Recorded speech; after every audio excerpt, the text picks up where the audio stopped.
Well, good morning, good afternoon, or good evening. Welcome all to the IAG Live Streaming Show, episode 5. And we have with us today, back this week, Ben Blaschke, Managing Editor of IAG. How are you, Ben? I'm good, Andrew. Just enjoying the relentless rain in Sydney. Lovely, beautiful sunny day here in Melbourne. Clear blue sky.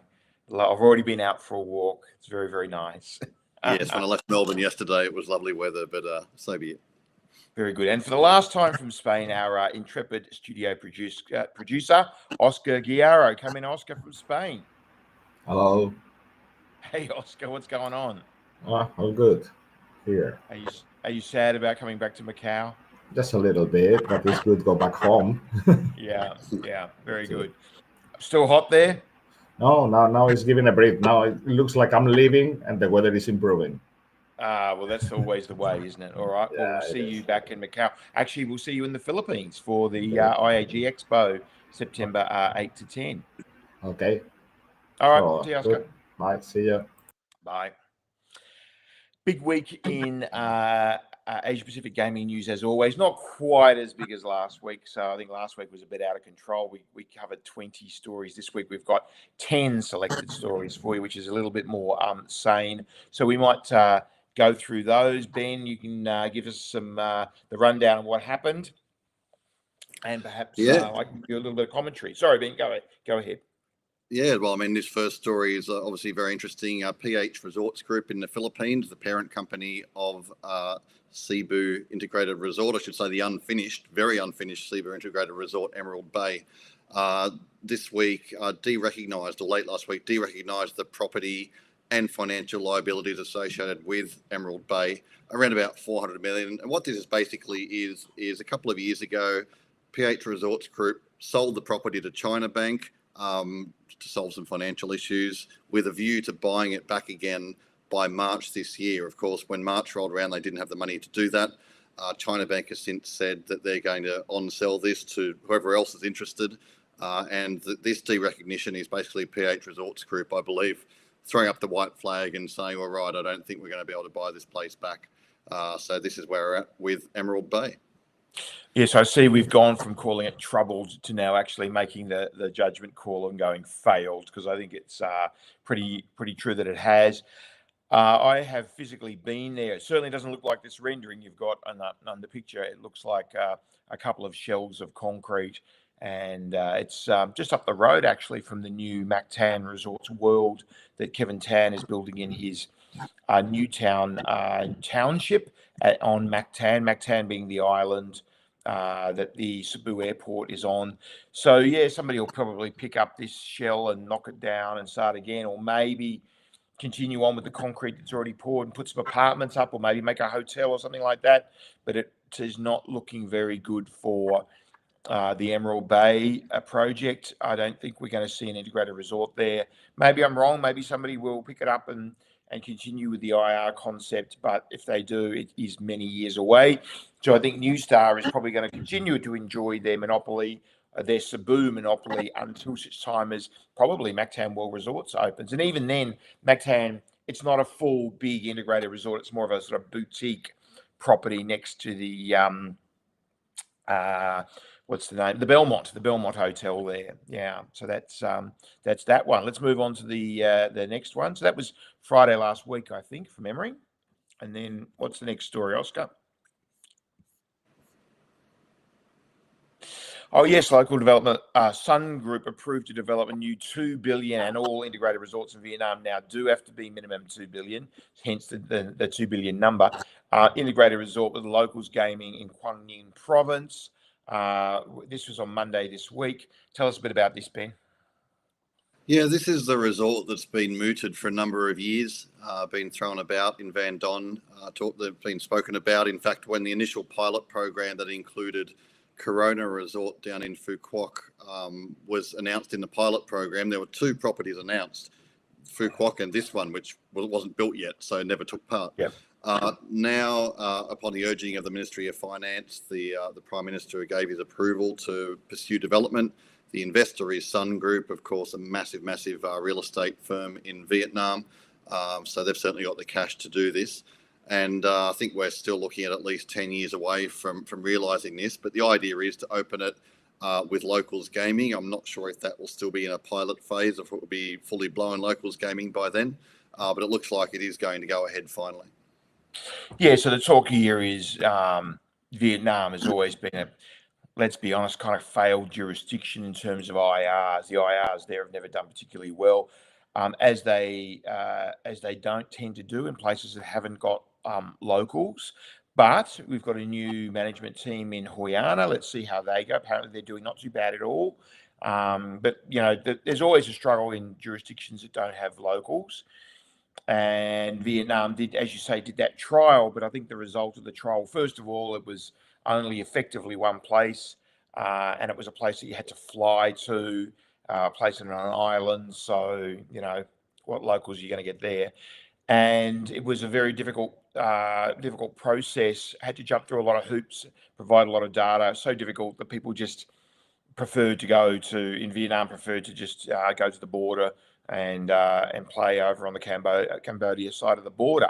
So this project finally coming to fruition, I think it'd have to be on the strength of locals gaming. So it appears now that there's talk about getting rid, that the result of the pilot being to just bring in an entry fee and get rid of all those hoops. And if they do that, it'll be more like Singapore, and maybe we can have a viable industry in Vietnam, which we've always wanted, because Vietnamese love to gamble, and I think an industry in Vietnam that had a viable way for locals to play would be a big industry. Absolutely agree. Yeah, certainly. Yeah. So let's see if this thing comes to fruition. It's been talked about for decades. So Van Dong. All right, let's move on to the next one.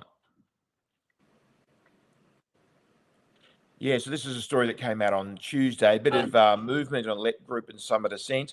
So the Hong Kong exchange, they had been suspended for quite some months, trading on both of the companies. Summit Ascent being a subsidiary of Let Group, if I have that right. Yes, I do. It sometimes doesn't feel like a subsidiary. Sometimes it feels like the top company because it keeps on funding what's going on over in Manila.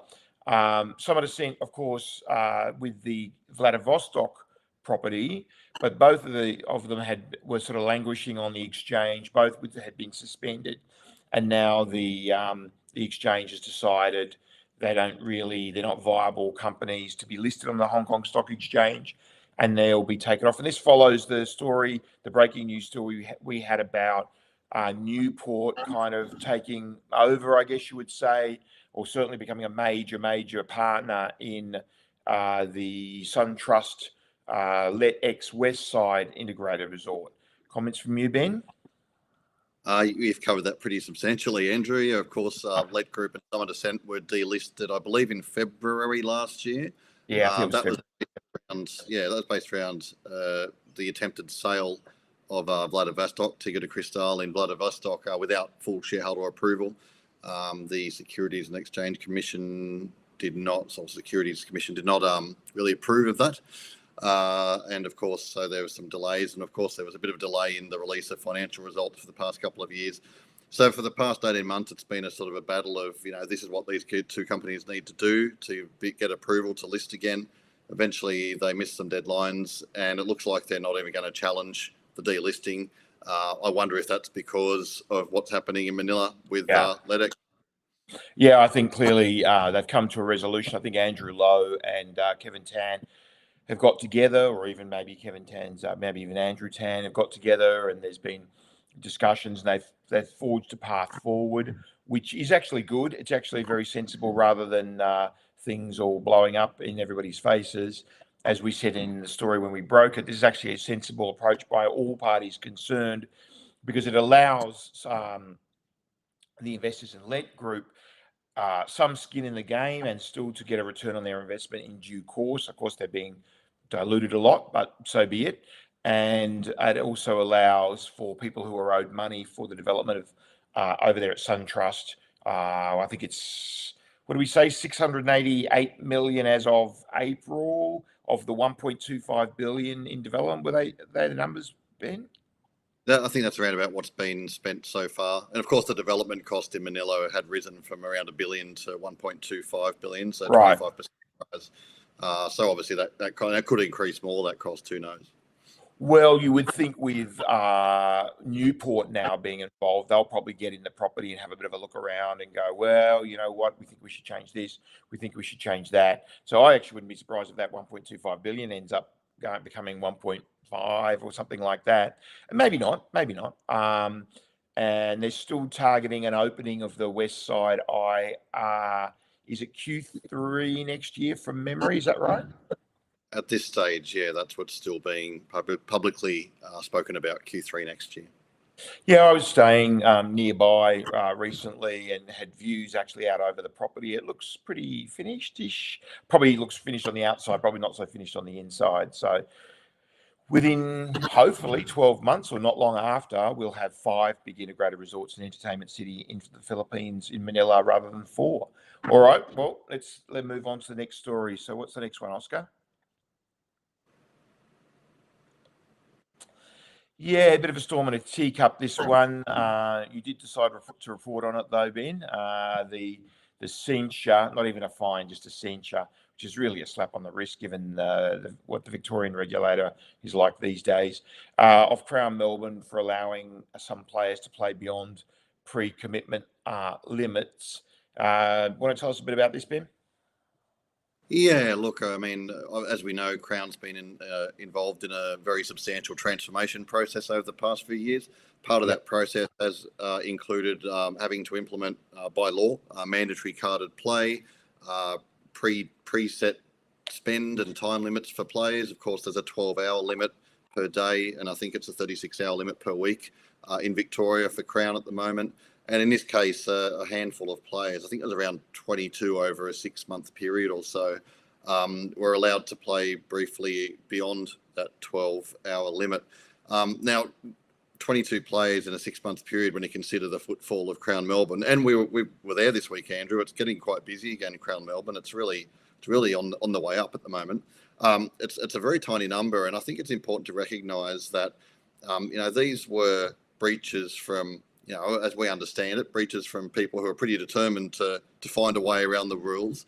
Crown's, this is very new technology for Crown, that Crown's developed itself, and Crown self-reported as well. So I think, I think this shows that the system is actually working very well for it to be such a small number of people, and for Crown to pick up the issue and report it straight to the regulator. So, congratulations to Crown for doing that. Well, I think the number, I mean, as you say, we were there this week. We were lucky enough to have dinner with the CEO of Crown Resorts and Crown Melbourne. And I think, what was the number that was mentioned over dinner as their visitation, 21 million or something like that? I mean, I think that's public information. That's not public information, but something like 20, are in the order of 20 million people a year go to Crown. Well, if 20 million people a year go to Crown, I mean, that sounds about right when you divide by 365. 25,000 a day, I think that comes out to be. That sounds about right for a property like Crown. For there to be only 22 instances of this over 6 months is actually pretty damn impressive, I think. And, you're never going to get it to zero. People wear disguises. People have cards in multiple names.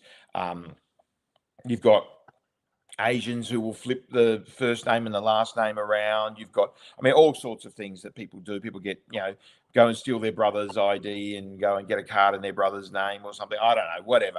People can be very resourceful when they want to gamble. And for it to be such a low number, I think is impressive. So, okay, they have to get censured, fair enough. What does the Victorian regulator expect? Zero, absolutely zero.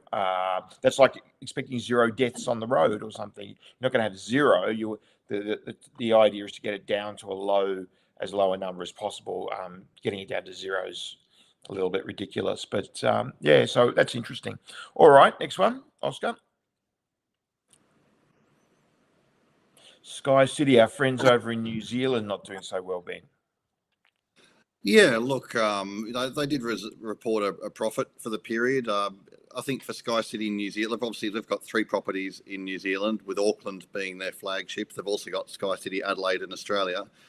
They're facing a challenging time, like everybody in the ANZ region at the moment. It's, I guess, difficult economic times, so player volumes and more so player spend is down a little bit at the moment. So SkyCity's launched its equity raising just to shore up their financial position for the year or two ahead.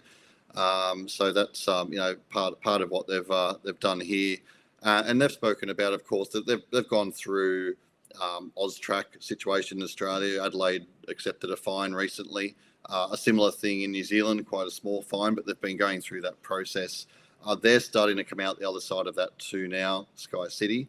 They haven't been hit as hard as your Crowns and your Stars, but this is purely just about shoring up their financial base as they start to move out of that process. Yeah, no, the AUSTRAC fine for Adelaide, wasn't it 70 million, 67 million? 67 million Australian, I think. Yes. So yes, what's that, about $2.50 US, something like that? Yeah, Australian dollars not doing too well at the moment. No, in all seriousness, it's about 40 million US. And SkyCity Adelaide got their suitability last week or the week before or something. I think we reported on it last week. So, yeah, SkyCity coming out the other side as well, a bit like Crown. Stars, a different story, of course. We won't get into that, but we've done a hell of a lot of that in previous weeks. So ANZ, a little bit different. A few years ago, or even a year ago, if ANZ came up, we would say, oh, very, very difficult. Now it's sort of a story of 2 different sides, isn't it? SkyCity and Crown probably on the way back, coming back out of, past the worst of it and definitely on the way back. Star still mired in their issues. So let's see what plays out there. Okay, what's next, Oscar? So that was on Thursday. That was yesterday. And then this next one, also yesterday. Oh, this is interesting. I'll let you explain this, Ben. Yeah, I mean, so we've had this ongoing debate over the past month or so in the Philippines about the e-games. I mean, there's many different names for it over there. Call it domestic online gambling. E-games is the official term. Remote gaming, online gambling, whatever you want to call it, for the domestic market. Yeah, PAGCOR. There you go. Many different names and parts of it. But there's obviously been a push from some senators some senators want tighter regulation. I think most people agree that that's a sensible way to go. Some senators want a total ban on the online gaming industry, and so that's been the discussion. Now, as part of all of that, one of the bank there, the state bank, came out and said, right, e-wallet providers need to stop having links on their e-wallets straight to gambling apps. Time to cut that out. We give you 48 hours to remove it. That process has all been done. So Chairman Tengco from PAGCOR came out in the Senate hearing this week and said that in the handful of days since that removal of links came into effect, that the gambling on licensed platforms in the Philippines is down around 50%. Of course, he also made the point that activity on unlicensed platforms is largely unaffected by any of this. Of course, yeah, and that's the big issue, isn't it? Is the fact that you keep on putting these restrictions on the legal operators.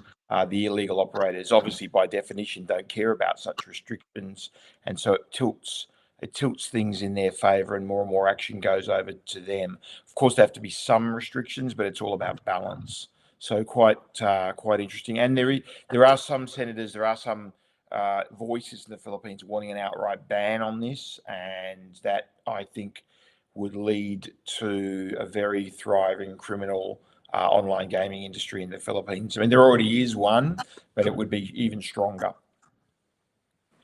All right, let's move on. What do we got?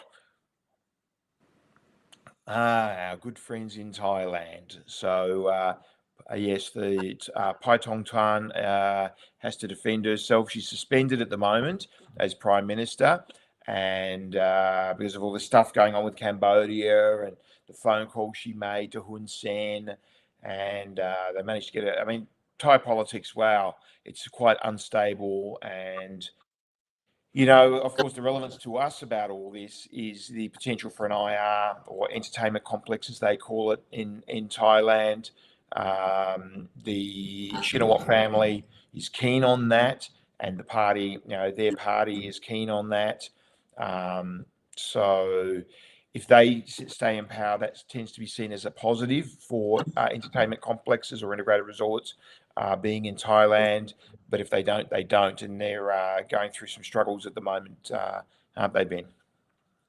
They are. And, it's interesting. We talk about the need for political stability when you're going into a greenfield jurisdiction. Well, yeah.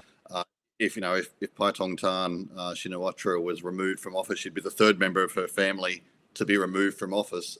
She'd also be the second Prime Minister in a row to be removed from office. Of course, her predecessor was, which is what got her into the role in the first place.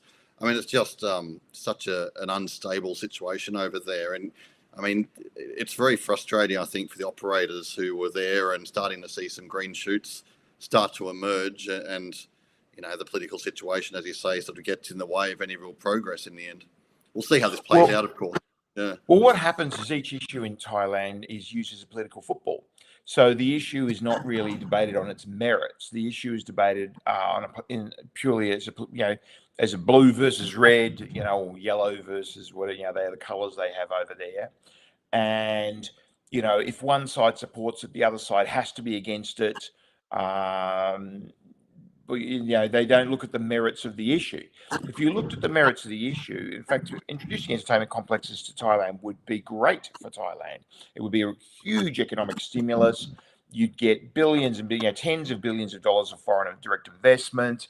I think we calculated something like 50,000 Thais would get well-paid jobs. There would be a lot going for it, and it can be implemented in a sensible way. We've learnt a lot in this industry from development of Macau and Singapore and the Philippines. And, we know how to put the guardrails in place so that the social harms are minimised. And it would just be great. But, of course, nobody does that. What they do is they go, do you support it? And yes, you do. And I'm against you. Therefore, I'm against that, without even thinking about the merits of the idea. So when we went over and did earlier this year, we went over and did the Thai the Thai Entertainment Complex Roundtable, which was a great little event, and we presented some benefits, and we also, listened to the opposition voices and tried to sort of discuss with them about guardrails and listen to their concerns and try to develop an industry together rather than imposing an industry. But they didn't want to listen, really, did they, Ben? That's exactly what I was just thinking, Andrew. I mean, it's trying to have an open dialogue and a discussion, but as you say, there is two sides to this debate, and one side will not listen to the other side, and it's beating your head against the wall, really. So, I mean, I guess what we've got here with the Prime Minister is there'll be a decision made on the 29th of August about her future, whether she is able to stay as Prime Minister or not. Obviously, if she is allowed, I would describe the entertainment complex bill as staying in a coma. If she's removed, then I'll describe it as dead. So I think that's probably where we're at right now for Thailand. Yeah, unfortunately, it was actually looking quite good the first half of this year, but now it's not looking good at all. Yes, I think coma or dead are your options. Look, I fully believe there will be large-scale, multi-billion-dollar integrated resorts in Thailand one day. I mean, Thailand's an obvious country for it. It's got the biggest foreign visitation, tourism inflows in the world. It's suffering. Its tourism industry right now is suffering badly. Tourism's an enormous percentage of the Thai economy. I may get the number wrong, but I think it is something like 13 or 14% of the Thai economy. That's a huge number for tourism for a country of some, I don't know, what is it, 80 million people or whatever they have. So look, it's going to come one day, but just how and when, hard to say. So they've tried, the Shinawat family here have tried, and it hasn't really worked out. So we're going to have to wait. I think at the absolute minimum, we're going to have to wait at least 18 months, but probably more like 2 or 3 years at least, and maybe another election go through and see what happens. But when your country changes its prime ministers by courts kicking them out, it is not stable. And who wants to invest 5, 6, 7, 8, 9 billion US dollars in such an unstable country? Doesn't really make sense, does it? Exactly right, Andrew. So yeah, we'll see how this plays out. But I agree with you. I think it's the issue is on hold indefinitely for now. Yeah, which is a shame because it would have been great. Anyway, I think that might be the last one, Oscar. Do we have another one? I am wrong. There is another. Oh, yes. Tell us about Sands China. And there's been a bit of talk about dividends this week in Macau, hasn't there? Yeah, I mean, a lot of the Macau companies have come out with their results over the past week. The results of their Macau entities directly announcing their dividends payments. So it's interesting. A couple of years ago, there were no dividends, had not been dividends since the start of COVID. Gradually, most companies have been bringing dividend payments back in. Sands China, of course, being one of those. So Sands China announced their dividends last week, I believe, originally, which the interim dividend payment. Which was about a 250 million US total outlay for them, from profit of around about 418 million, I believe, or somewhere around that mark. So Seaport Research Partners is having Investor Week in the US right now, speaking to many companies, including some gaming companies, Las Vegas Sands being one of them, the parent company of Sands China. Yep. And they mentioned that they're targeting, in an ideal world, they're targeting to get to dividend payments of 1.5 billion US a year. At the moment, they're a little over 500 million. So basically tripling their current. And this also relates a little bit going back to the earnings call that Las Vegas Sands had a few weeks ago, where they spoke about the fact that they feel they're underperforming in the Macau market at the moment. And they're going to focus very hard on more aggressive player reinvestment. Obviously, the idea is to bring back market share, grow revenues, grow EBITDA, grow profit. And start to get these dividend payments up. And of course, Andrew, as you know, Sands has always been a company that's been very, yay dividends. Yes, yay dividends, as Sheldon used to say, Mr. Adelson, I should say, used to say. And look, Rob Goldstein's been coming out and saying, look, we are underperforming in this market. And you know what? I agree with him. Sands has lost a little bit of its mojo in the last couple of years, I think, and needs to get it back. We've seen Francis cracking the whip over at Galaxy, and Galaxy shipping a bit more into shape. I think it lost its mojo a little bit as well for a while there, but it's bounced back hard. MGM are doing very, very well. They're clearly, let's say, equal third in the market. So leading the pack of 4 smaller companies, with obviously Sands and Galaxy being much, much, much bigger than the other 4, Wynn, SJM, Melco, and MGM. But MGM, historically would come in 5th or 6th. Now definitely an equal third, and have been for a while. So it's a hyper competitive or uber competitive market in Macau now. The competition's gone through the roof, and Sands has probably just been left behind a little. They still have 14,000, 13,000 hotel rooms, so they've got huge inventory to fill. They've got big properties in Cotai, Parisian, Londoner, Venetian. They've got the Plaza as well, Sands Macau. I mean, they've got a lot of supply. They're a big part of the market, but it's been the same people at Sands for quite some time. There hasn't been too much staff turnover at the top, and there's probably some some fresh ideas and some improvement needed from Sands. I hope they don't mind me saying that, but I think they probably recognise that themselves. That's the situation. So setting a target like this and setting, did he mention 3 billion EBITDA he wanted to get to out of Macau? Was I right about that, or am I thinking of Singapore? I think that's a good question, Andrew. You caught me on the hop. Yeah. I've got to try those numbers, but they did He set a definitely said target. he definitely said 3 billion in Singapore. I'm just trying to remember whether he said 3 billion in Macau as well. And of course, Rob Goldstein is finishing his long tenure with Sands at the end of February next year, with Patrick Dumont coming in as the new chairman and CEO. And he will have, I think, probably already running the company to a large extent, but officially from 1st of March next year. And he will have his own style, and he will have his own ideas, and he will be his own man, and he will make changes.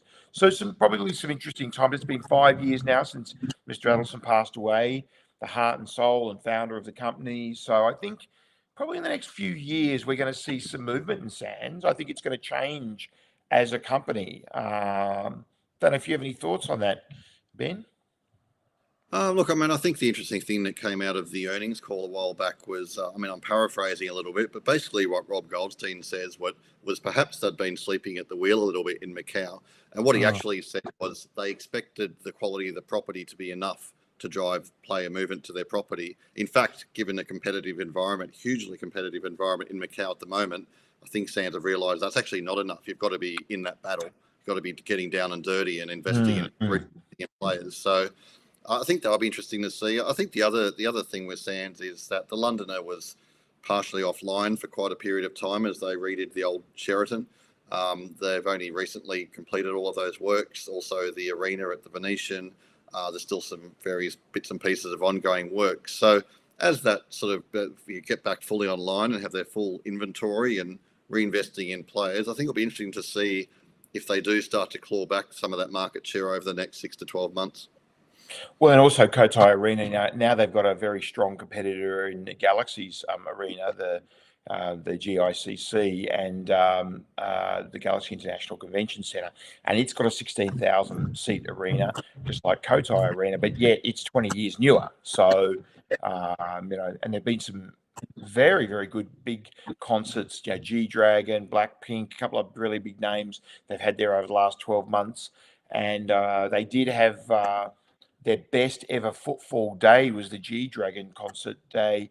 123,000 people went to Galaxy Macau that day in that 24-hour period, which is an incredible number of people when you consider, an average visitation to Macau for a single day is 100,000 people. So, yeah, interesting times ahead, and that sort of competitiveness in Macau makes for a really interesting market to follow. Yeah, absolutely. So I'll be following it, Andrew, for sure. You will. All right. What do we got? I think that is definitely the last one now.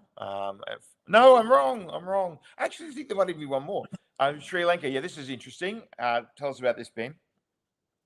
Yeah, look, there's been talk of Sri Lanka formally establishing a regulator.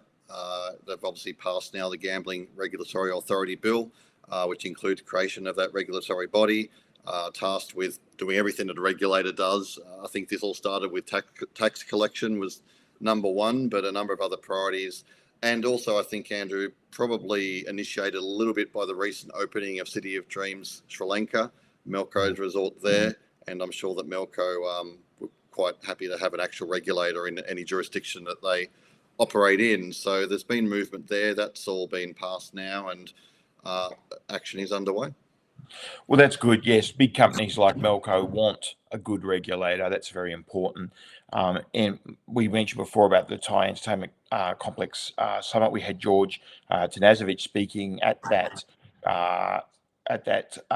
roundtable, I should say, at the roundtable about the relationship between regulators and operators and how it's sort of a symbiotic relationship. You want a good operator and a good regulator that work well together, and that's good. That's good for a company like Melco that's now opened City of Dreams Sri Lanka. We haven't got there yet. I'm hoping to get there next year.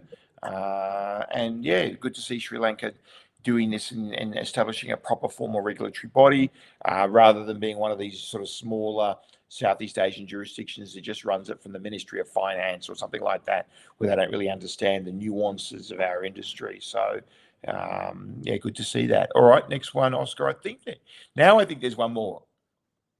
This is definitely the last one. This was this morning. Yes. So tell us about real money online gambling in India, which of course is cricket. Yeah, I mean, look, the Indian gaming industry as a whole, be it land-based or online, has been under attack over the past 12 months. So this one sort of popped up out of the blue. There's sudden a movement in Parliament to ban all money online gambling, which got pushed through very fast, approved very fast. It just needs to be signed off by the Prime Minister now, which local reports say is basically a formality, given that it's been passed by the Parliament. And this primarily relates to online, to skill games, so fantasy sports, poker, rummy, all the games that are quite popular in India. But actually, pretty.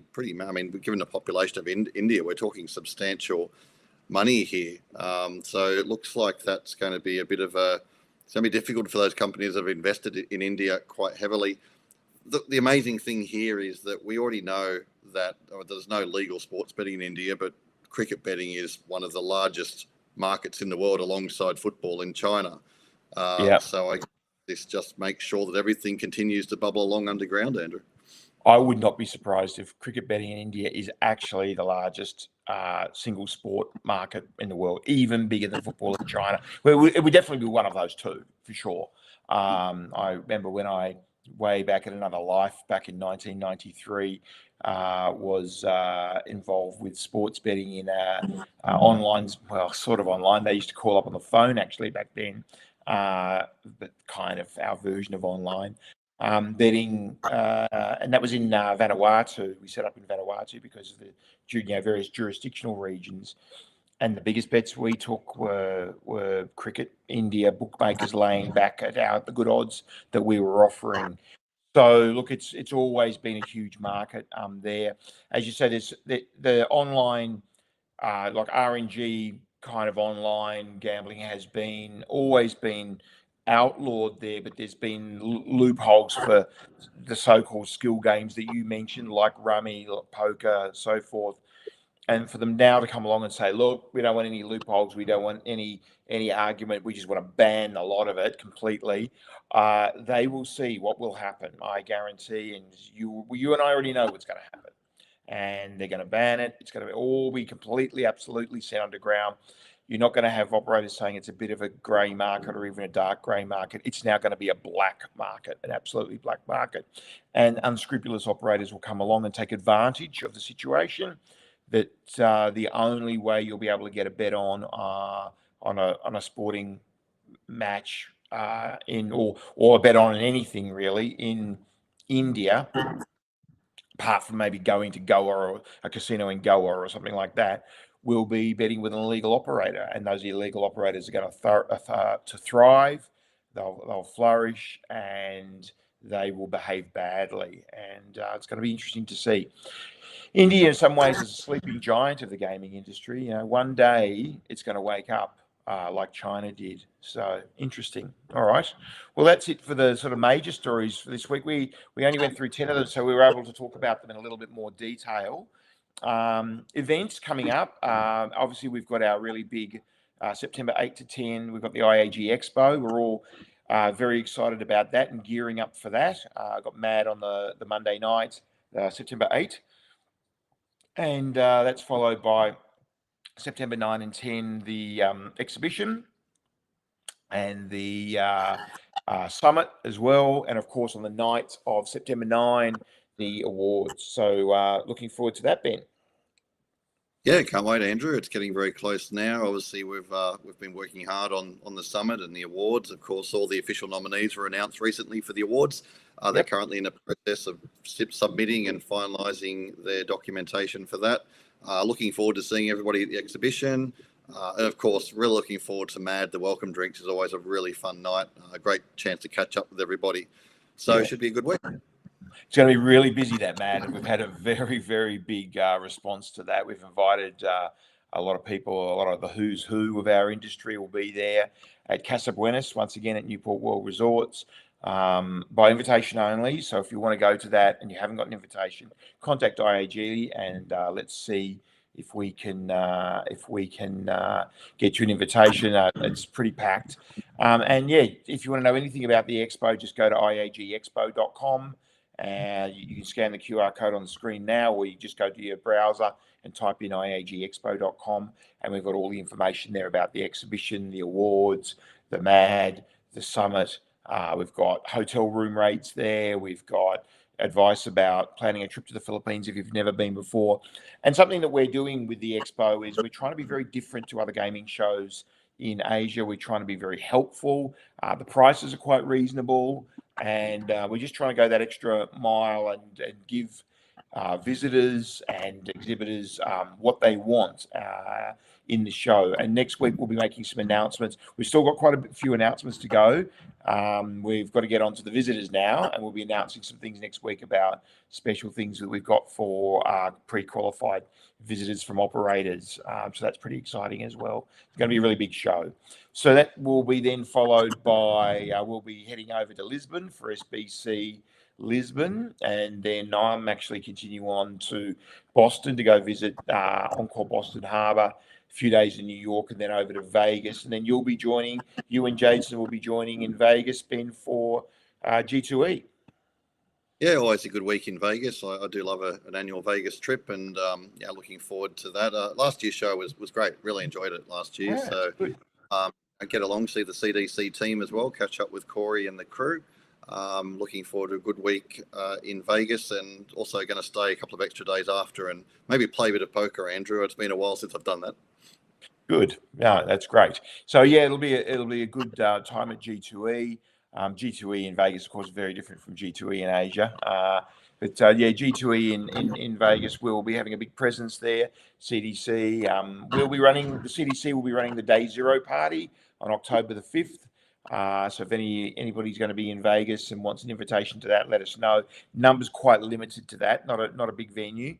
And mainly be CDC people, not IAG people. But there will still be some IAG people. So if you know us and you'd like to come to that event, you're going to be in Las Vegas on Sunday, October the 5th.